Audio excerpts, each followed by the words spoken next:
probably heard the term mind-body connection. But what does that really mean?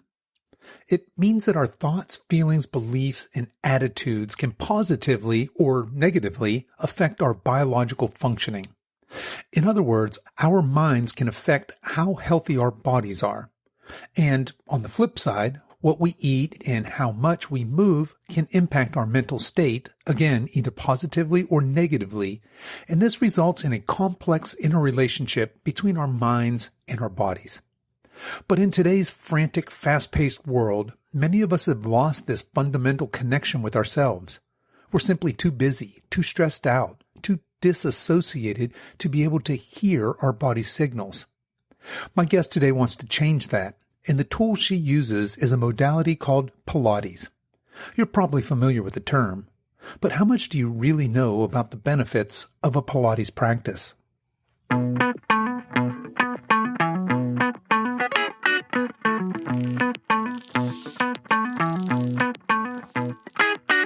Hello, and welcome to the Over 50 Health and Wellness Show. I'm your host, Kevin English. I'm a certified personal trainer and nutrition coach, and my mission is to help you get into the best shape of your life, no matter your age, so you can show up in the second half of your life as the healthiest, strongest, most vital version of yourself.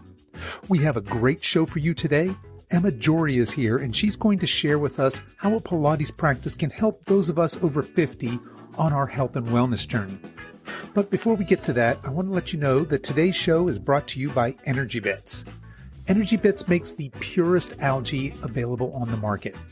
Chlorella and spirulina are two of the most nutrient-rich foods on the planet. They're both algae that have been consumed for centuries because of their amazing health benefits. You can improve your energy, focus, immune system, and so much more by incorporating these powerful superfoods into your daily routine. Energy Bits makes it easy and convenient to get your daily dose of chlorella and spirulina. I personally take spirulina every morning for its antioxidants, omega-3s, and the 40 vitamins and minerals to help improve my energy and my focus. And I take their chlorella every evening for its super high chlorophyll and the vitamins and minerals to help with things like immune function, recovery, and gut health. I recommend starting out with their Vitality Bits. This is a 50-50 blend of spirulina and chlorella, and you can find those over at energybits.com. And because you're a listener to this podcast, you can save 20% off your purchase when you use the coupon code SILVEREDGE at checkout. Again, that's energybits.com and use coupon code SILVEREDGE. That's SILVEREDGE all run together at checkout to save 20%. One last thing, if you'd like to learn more about Energy Bits and the superfood powers of algae, I recorded a podcast episode with the CEO and Chief Science Officer of Energy Bits last year, and that's titled The World's Most Powerful Superfood with Catherine Arnston. So be sure to go back and give that a listen if you'd like to learn more. Okay, enough of that. Let's get on with today's show.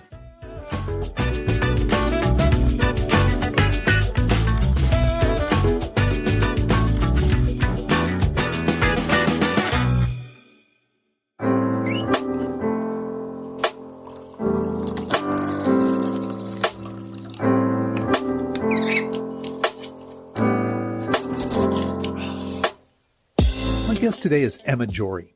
Emma is a certified Pilates instructor, yoga instructor, and health coach, and her passion is helping people reduce pain, improve flexibility, increase core strength and posture, and most of all, to help them learn to love their body. I started our interview by asking Emma how she got interested in Pilates. Yeah, so I guess I've always been an active person when I was younger, but not with kind of exercises that I had to think about doing exercising. I mean, I was a horse rider and a dancer, and so I was getting exercise by default from my activities. And I guess later, after my teens, when I had given up horse riding and dancing, I realized I had to keep moving. So headed to the gym and got into the pump classes, boxing, those sort of things.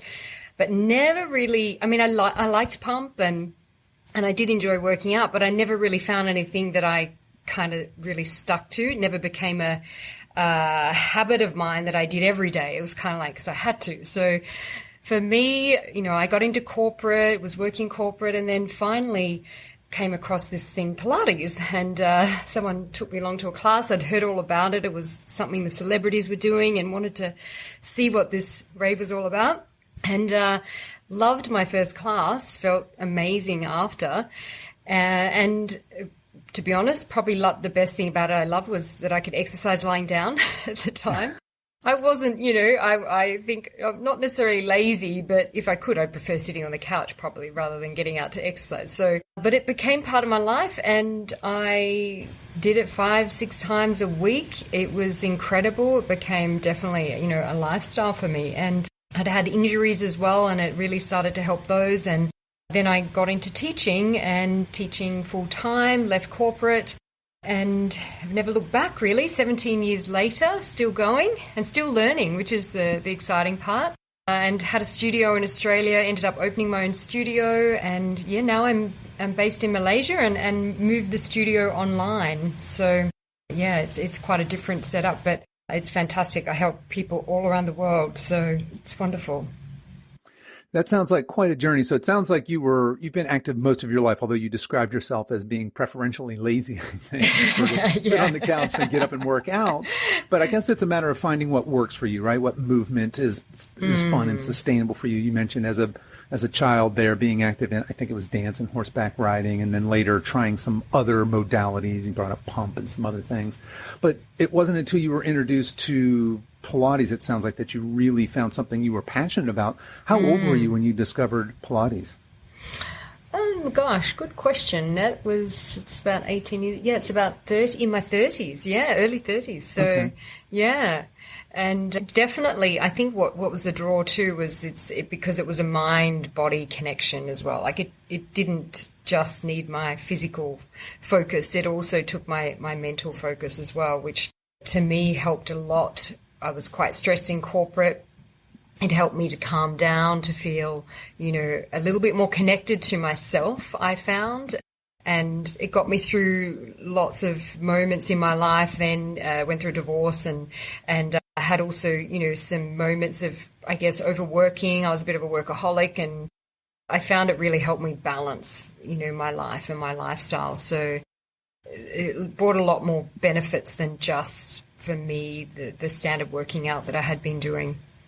Gotcha. And I want to pull all of that apart here in a minute. You had mentioned it's helping manage stress. Earlier on, you had talked about helping you rehab from some injuries and creating this mind-body connection and this balance in your life. But before we unpack some of that, let's back up a little bit and talk about Pilates.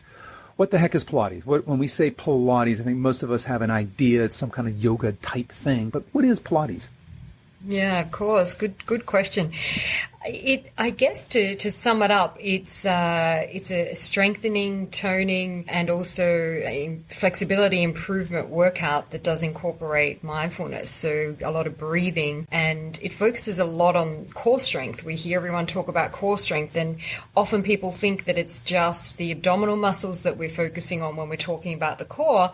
But as you would know, Kevin, it's more than that. It's the back, it's the shoulders, it's the glutes for women and men as well. It's pelvic floor, it's all of that sort of area. So it's basically our trunk. So we're focusing a lot on our trunk, moving from our center, we call it, and that is the focus. So we not only work the bigger muscle groups that you do work in the gym, but we focus a lot on the deep stabilizing muscles. And I guess that's the biggest difference. It helps to keep the body in alignment. It focuses a lot on posture. We make sure the body's in, kind of good postural alignment as we're working out. So in that respect, it helps to prevent injury and also recover from injury. It helps to balance out the body a lot. So they're kind of the main sort of focuses, I think, to differentiate it from other modalities.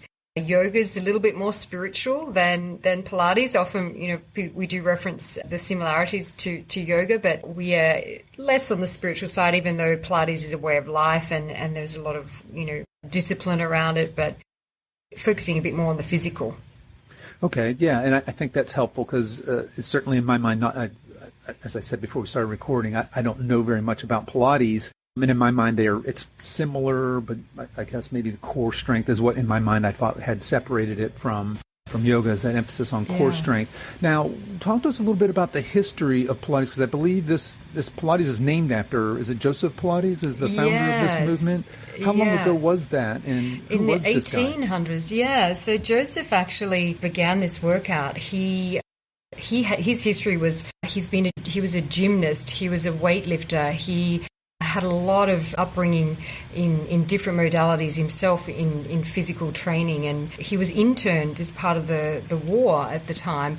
And he put this program together to keep the prisoners of war fit and healthy while they were interned.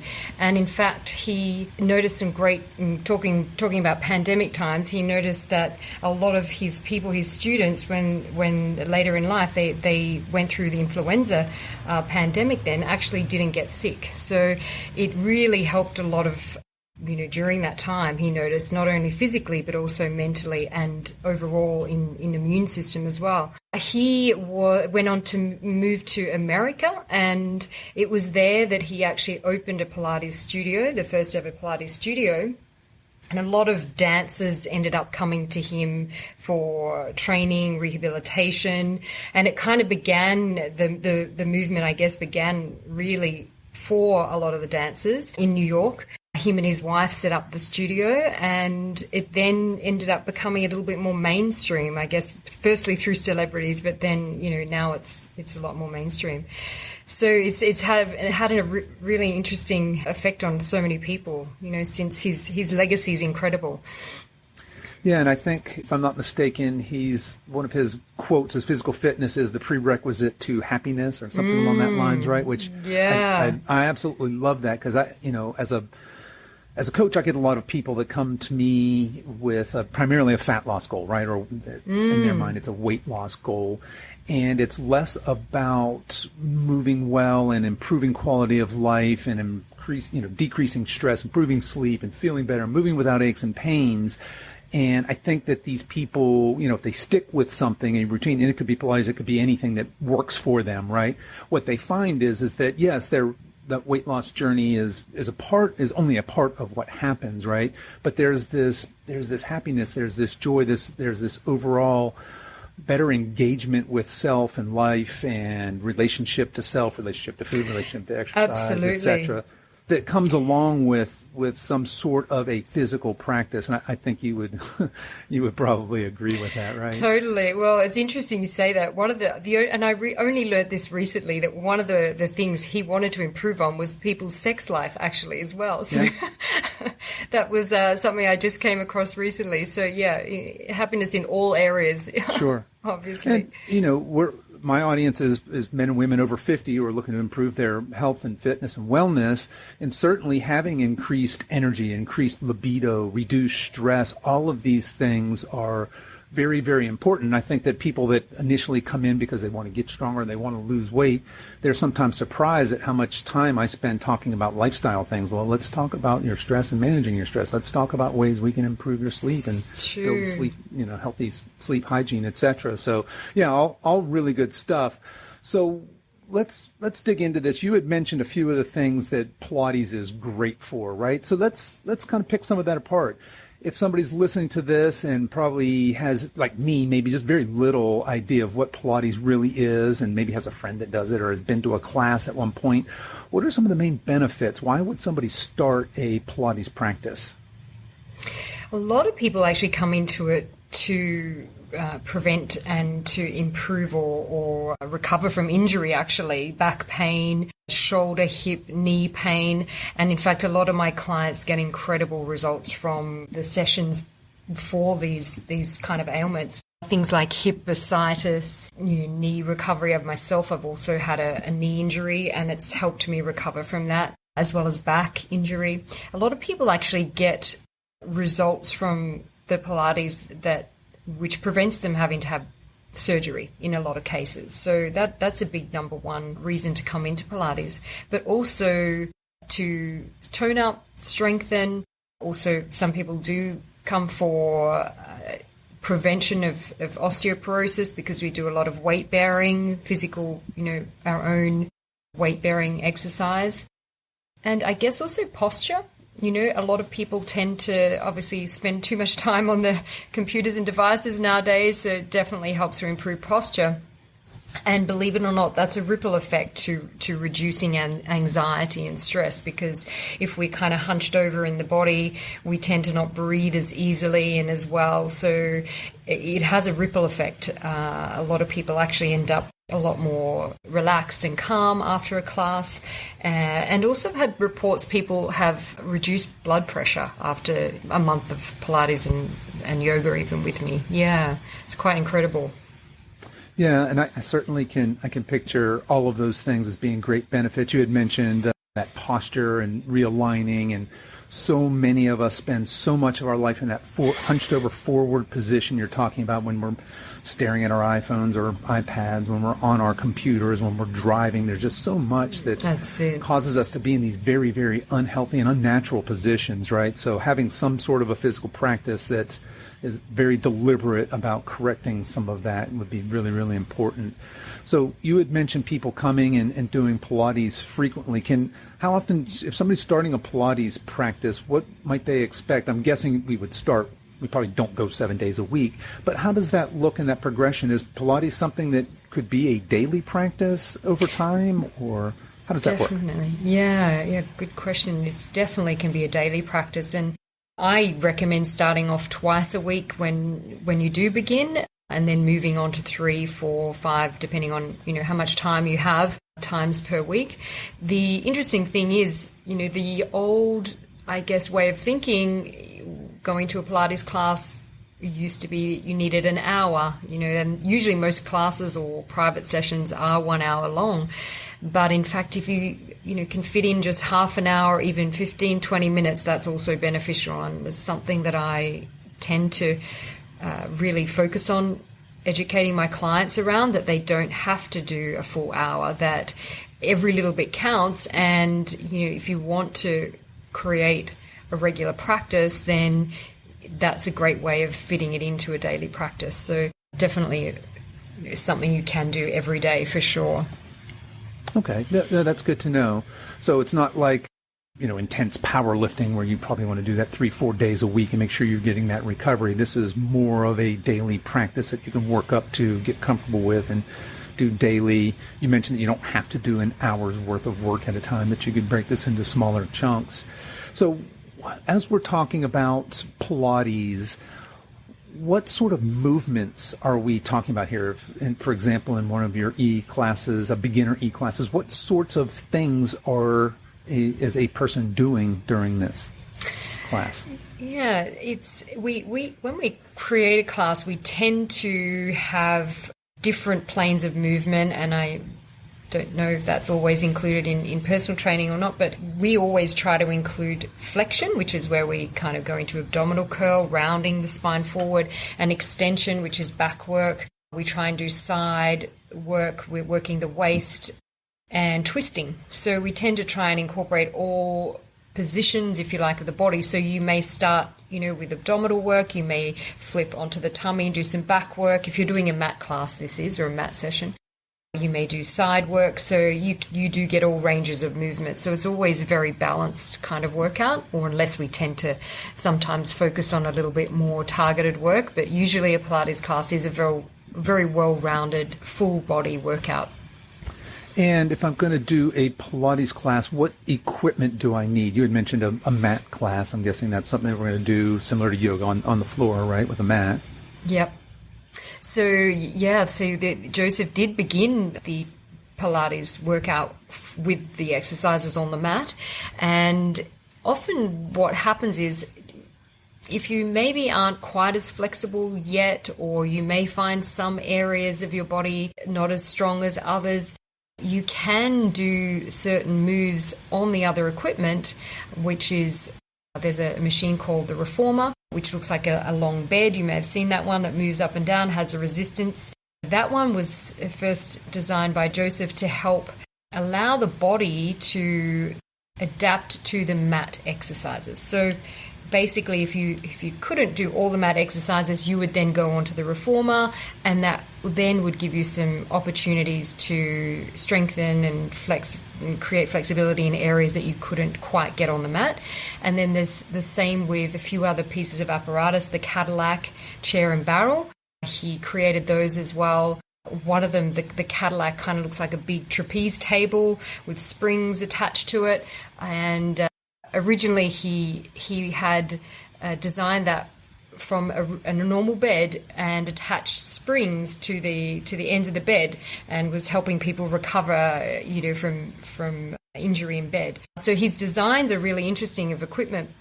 The one called the chair was designed to send people home from his studio so that they could easily do workouts at home on the chair, have a small piece of equipment on the chair.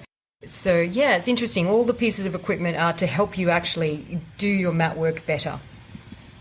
Gotcha. So, but a beginner could start with just nothing, right? You can put exactly. a towel on the floor and you're ready to rock and roll, right? Okay. Yeah, the mat is totally fine. Yeah, totally fine. Mat is totally fine. Gotcha. And who is Pilates for? I'm guessing this is pretty much, from what you're saying, it sounds like it's pretty accessible. Is this good for everybody? Is there a group of people that this isn't for?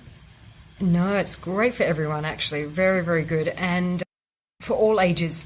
I think it's ideal because it's all about getting flexible in the spine as well. That's one focus that we like to differentiate with again as well. The flexibility of the spine is really important as we get older. If we fall, we're going to tumble a lot easier. It's like imagine doing a somersault kind of every day. That's almost what our Pilates movements look like. Sometimes we do rolls on the floor. We practice getting up and down off the floor. So the Pilates exercises are great as getting older for that reason, and also they help us prevent injury. So if we do fall, we're less likely to be as going to damage something because we'll be able to fall with a little bit more ease. Yeah, maybe a little more grace, a little more ease, and certainly being stronger, more mobile, more flexible, these things that you had mentioned. So it sounds like there's a lot of benefits then for aging population. So somebody in their 50s, 60s, 70s, who maybe is starting to have some of this sarcopenia, right? They're losing some muscle, maybe some osteopenia, losing some of that bone density. Yeah, it's fantastic. Probably don't have the strongest core. And we had mentioned that the core basically is from your chest all the way down to the bottom of your hips. It's all of that, right? Including the pelvic floor and the glutes, like you had said. But really, the abs is what people typically think of. But all those muscles in the back and the deep muscular in there that supports all of that is really critical for us to maintain as we age. And what happens is, I think, probably the common narrative is just, well, those things just happen. That's what happens as we get older. But I think what gets missed a lot of times is how much control we have over that aging process, over things like the sarcopenia and osteopenia and loss of balance, loss of muscle tone, etc. So if somebody's listening to this and they already have some sort of practice, that maybe they're doing weight training 3 days a week, or maybe they're running, how would they incorporate Pilates into something that they've already established that they're enjoying? Yeah, it's a really good add-on to any of those kind of modalities. Like you said, the Pilates helps to open the hips, strengthen the glutes. So for runners, it's fantastic for that. And as you said before, the core strength is vital, especially when we're sitting often, or even during your other kinds of workouts. You can apply the Pilates principles. So aligning the body in good posture for your weight training, while you're running, thinking of lengthening the spine so you're not just dumping your weight into the ground, feeling lighter. The Pilates principles that you do learn can be transferred into all types of exercise. So fit it into your regime. You can add it like a couple of times a week to help with injury prevention, but also, like I mentioned, thinking of it during your other types of modalities, forms of exercise. Yeah, that makes sense. I can see how that would be. You could have Pilates be your primary mode of exercise, and that's what brings you joy, and that's how you enjoy moving and doing.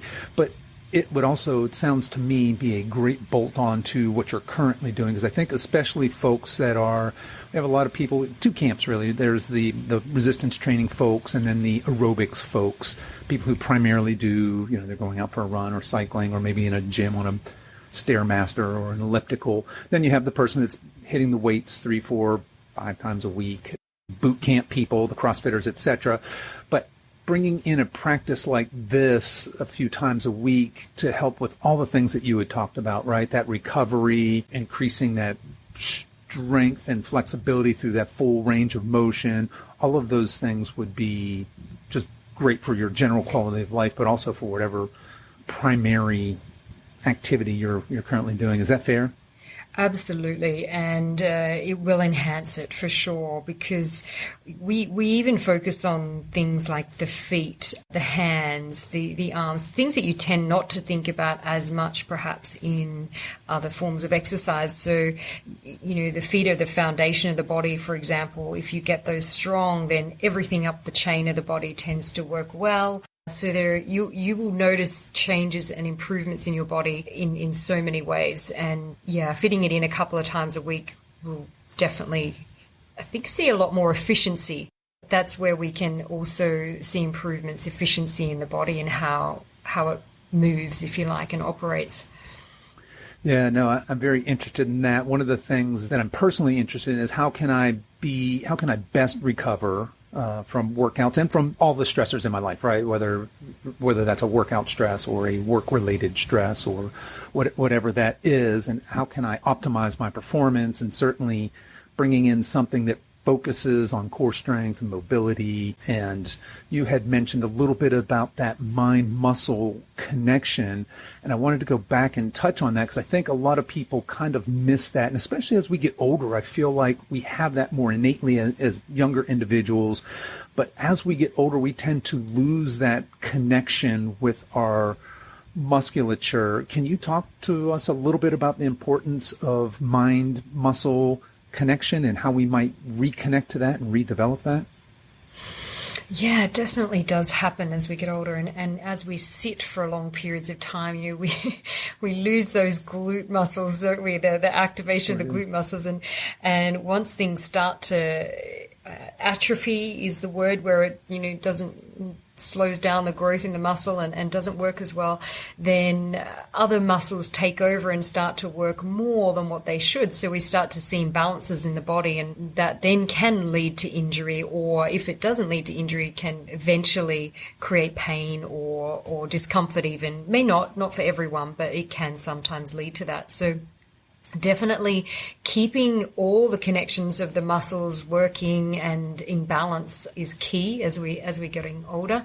And if we're doing exercise repetitively, if we are running, obviously we are going to be using a lot of potentially quads, and if those glutes aren't strong enough, then we just perpetuate. We keep adding on a little bit more every time, unless we're balancing that out. So highly recommend finding a little bit of a Pilates practice to help balance that out, especially as you age, because we tend to also, when we age, shrink a little. Our space between our discs gets closer together. That's why we actually all get a little bit shorter as we age. And Pilates does focus a lot on lengthening and getting that good posture back. So Joseph talks a lot about we're as young as our spine, and it's a big part of everyday life. Moving the spine is important without injury, without discomfort. Yeah, absolutely. I agree wholeheartedly with you. And you had brought up there a couple of times the importance of strong glutes, and I know that's something that you're passionate about. I've read some of your blog posts on importance of strong glutes. And it's true that we become pretty quad dominant because we're constantly in that seated position. Again, very unnatural for us. If you think of our human history, we've only been seated most of the day for a very short period of time. Why is it important that somebody, especially those of us over 50, why should we care about having strong glutes?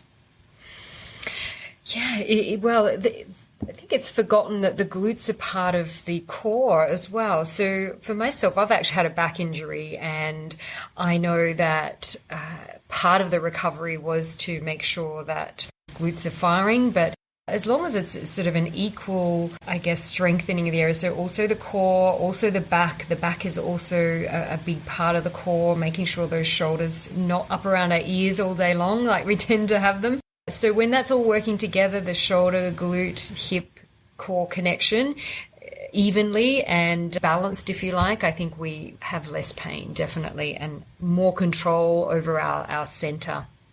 100%. I'm with you there. I think a lot of people miss the importance of developing glutes, and it's just they're huge muscles in our body, and when they start to atrophy, to your point, we start to get these imbalances, which leads to different weird compensations, and that's just it's a bad road to go down, right? So we want to get out ahead of that as much as possible. Another question I wanted to ask you is about the role of Pilates in weight loss. So like I said earlier, as a coach, I get a lot of folks come to me and their main goal is, I want to lose this 10, 15, 20, whatever it is, pounds. Is Pilates a good prescription to help with healthy, long-term, sustainable weight loss? It is. It focuses a lot on breath. I know obviously the physical training is important, the strengthening, the weight bearing, all of that does help with weight loss just in general because you're moving your body, but the breathing is even an important part too, because we tend to be more in the present moment. When we're doing our workout, we are focusing on what we're doing with our body. We tend to focus a lot on the breathing, and therefore we tend to feel more calm after the workout, which then leads us to less stress in the body. And there's obviously a connection between stress and holding on to weight. If we're stressed, we release hormones like cortisol, the adrenaline that cause us to hold on to the weight. So the more we are actually practicing something like Pilates, which is a mind-body connection exercise, we tend to keep the body calm and relaxed, and therefore that prevents the release of these hormones that hold on to the weight, I guess, is a simple way of explaining it.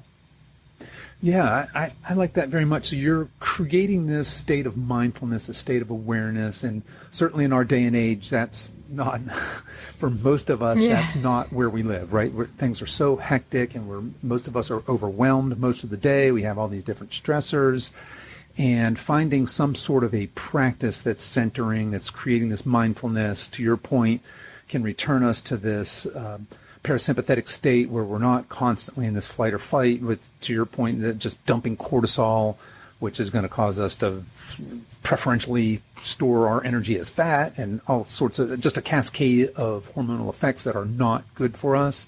Yeah. And certainly cortisol is, I mean, it's vital for our existence, right? And once upon a time was very critical for our survival.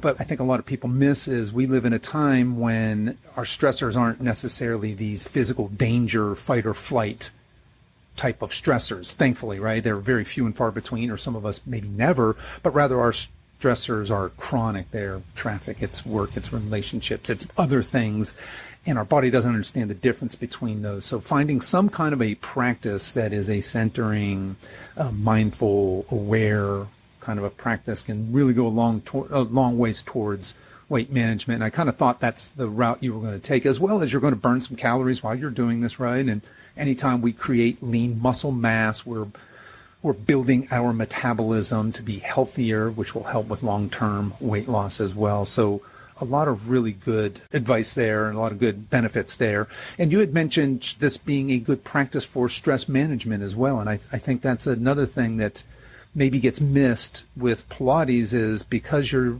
connecting to your body, you're connecting to your breathing, that you're going to have these physical benefits, but you're going to have these emotional and potentially stress management benefits as well. Is that fair? For sure. Absolutely. Or what you said is exactly right. And yeah, it is definitely overlooked. I think like you say, we're spending so much time outwardly in these stresses of today's world, on the phone or whatever it might be, the computers, the driving, the traffic, and we are looking outwards all the time. And once we do reconnect and come back to ourselves, and even just the practice of knowing or thinking about the movement in the body that we're doing keeps us focused internally. So if we have that half an hour or that 1 hour, it's not only away from the devices, it's away from everything, but we're actually internally focused. When we are reconnected back to the body, we definitely, are focused on that and not on the other things that are going on in the world and our lives.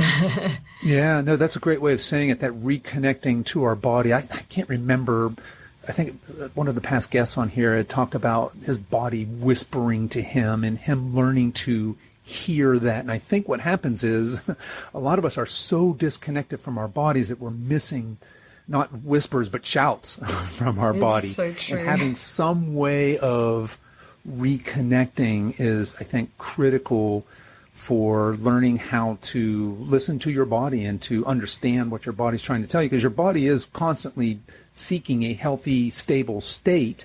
We're often just so distracted and disconnected from our bodies that we're missing all these signals. It's so right. I say that often to my clients. Every day we step onto the mat, because mine is mostly mat training, especially online now, we have a different body. We are different each time. So not to expect also the same thing from your body. So you're the same person every time you step onto the mat, but your body is different and feeling different and needs different things. So yeah, that tuning in to what your body needs is important. 100%. Yeah, I absolutely agree with that wholeheartedly. And speaking of just chaotic, stressful lives, a lot of people, the reason they don't have a regular movement practice is because they don't have time. Talk to us a little bit about how do we make time, or how do we find time to start some sort of a movement practice like Pilates? Yeah, it's great to focus on I've been personally in and out of Pilates a few times myself even, but probably the longest I was away from it was for about 4 months myself. So I know what it's like to fall out of routine, and that's probably the longest I was ever away from it, and did other things. I'd fit it in other exercise, but I just didn't feel myself, and it didn't feel right in my body when I had that break. But what tends to happen, I think, is if we think we have to fit in going back to this 1 hour a day, then you may find it too challenging. And the body often, as human beings, we often unconsciously even move away from pain and seek pleasure. So if you're one that finds it hard to get into routine, if you think that 1 hour of a class or a session is daunting and you're putting it off, then break it down to smaller increments of time, I think, is the key. So easily accessible, make it always a win, a positive, so you're always achieving what you set out to do. So if you allocate 10 minutes even, we can all do 10 minutes. We have to be able to do 10 minutes for ourselves, ideally, and carve out just that little bit of time. And then once you achieve that, you give yourself that reward, you feel good. It's going to be a little bit easier next time around when you go to do it. So I think that's one way of making it easier. And do things like place the mat out so it's ready, so it's easy to fall onto in the morning whenever you like to work out, or in the afternoon, it's behind your desk if you're working from home. Jump down, do a few stretches, whatever it might be. Finding those ways to set up your environment for success. And one other thing I like to do as well is notice when I like to work out. So I have more energy in the afternoon and evenings. I still do stuff in the morning, but I tend to want to do I sometimes do weight training as well, but my Pilates and strengthening in the afternoon when my body's woken up, and do a bit of walking and stretching in the morning. So I think find your time when you know you will have that little bit more energy to actually achieve it. Yeah, so those are great tips. I love that you talk about starting small. Certainly 10 minutes of exercise is better than 0 minutes of exercise, right? And then once that becomes a habit and you start to get positive feedback from that, that's kind of a positive motivation loop, right? As I start to feel better, move better, then I'm more likely to incorporate that. And I think that a lot of people miss that these really busy people, and I couldn't possibly make time for exercise because I have all these other things to do. What they miss is that self-care is so critical for them to develop and I guess share their full potential, right? If you're taking the time to take care of yourself, which are things like sleeping regularly and getting exercise and eating healthy foods, you're going to show up in life as the best version of yourself for the people, if you're a caregiver, for the people you're giving care to, for your employer, for your employees, for your friends, etc. And I think people just miss that self-care is an act of self-love, and it's not selfish. It's something that makes you a better human being so that you can shine your bright light for the rest of to fulfill your purpose, so to speak, right? And I just think that so many people miss that when they say, I don't have time for fill in the blank healthy activity, right? For sure. It's essential, isn't it, to be our best self. We definitely show up to do life better once we've carved out that time for ourselves. Completely agree. And it certainly has a ripple effect to the rest of our families, our life, the community. We do show up as our best self. I agree. Yeah, it kind of goes back. We started the conversation with that quote that said that physical fitness is a prerequisite for happiness, right? And we kind of come full circle on that. I love that. So obviously I'm a big fan of all of that, of the exercise, of the healthy eating, and the healthy lifestyle, that stress management and healthy sleep habits, because all of that goes together. I think it's kind of like a three-legged stool. If you have the movement and you have the nutrition and you have those lifestyle factors all firing on all cylinders, then you're definitely in for a much happier life, I suppose, right? Absolutely. It's like really servicing a car, isn't it? Almost, you've got to take it in for a service. You've got to give it the right fuel. Right. You have to keep the maintenance up, and our body's just like that, and it needs all of that formula. I agree. Yeah.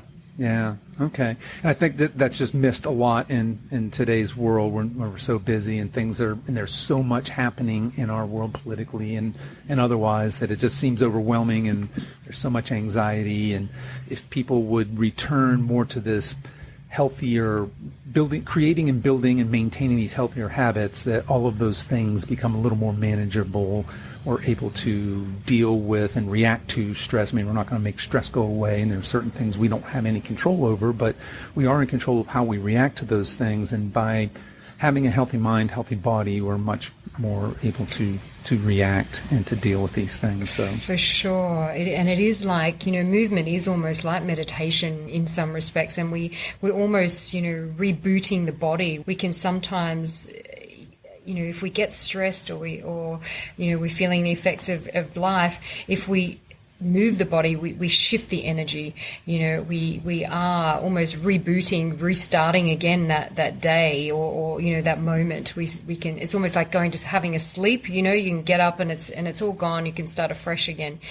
And I think moving it almost and the self-care, as you talk about, almost allows time to expand. I think the more we have that self-care element, I almost feel like that time expands almost. You do seem to get more out of life.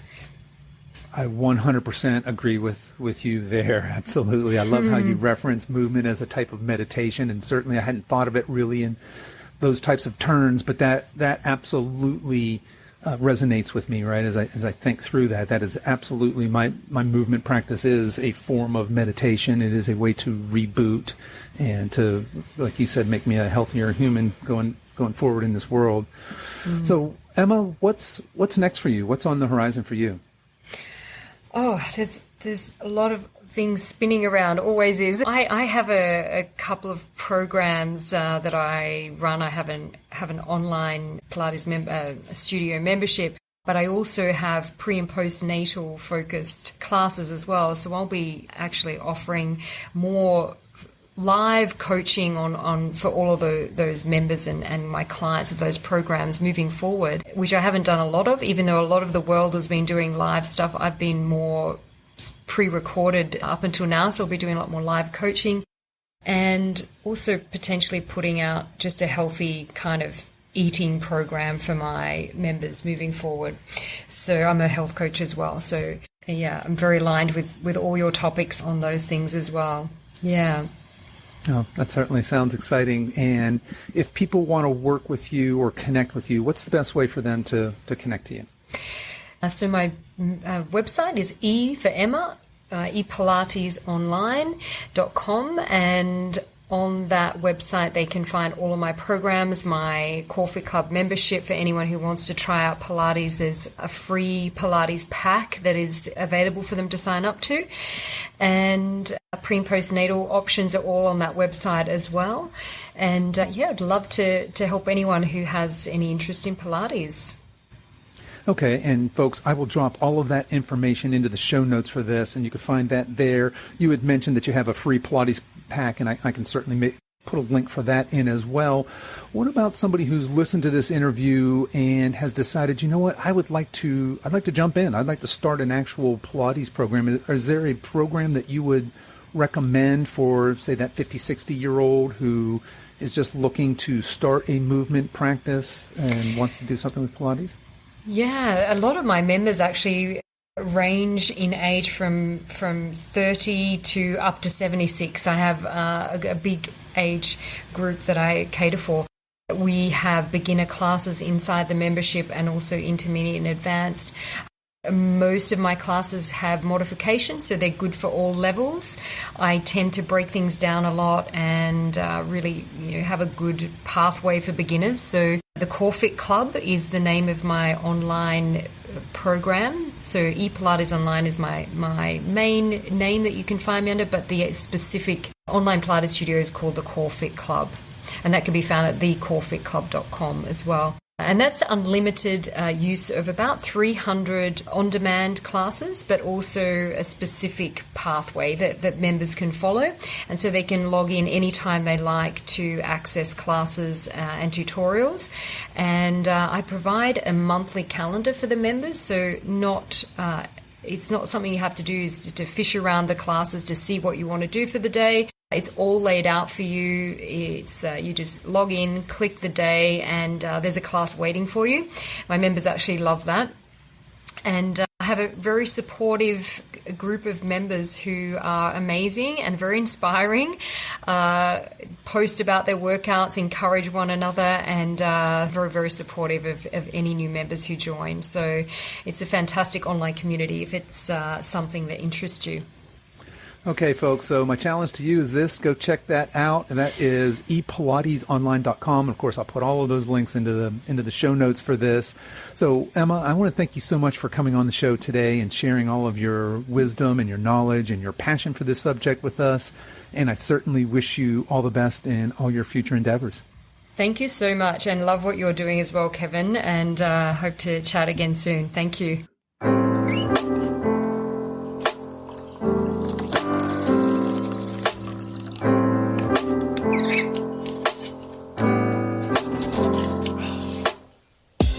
Okay, folks, that's our show for this week. I hope you enjoyed today's conversation as much as I did.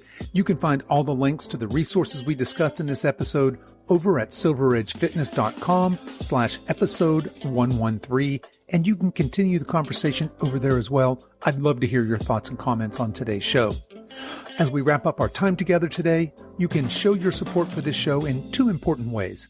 One is to tell a friend about this podcast and encourage them to give it a listen.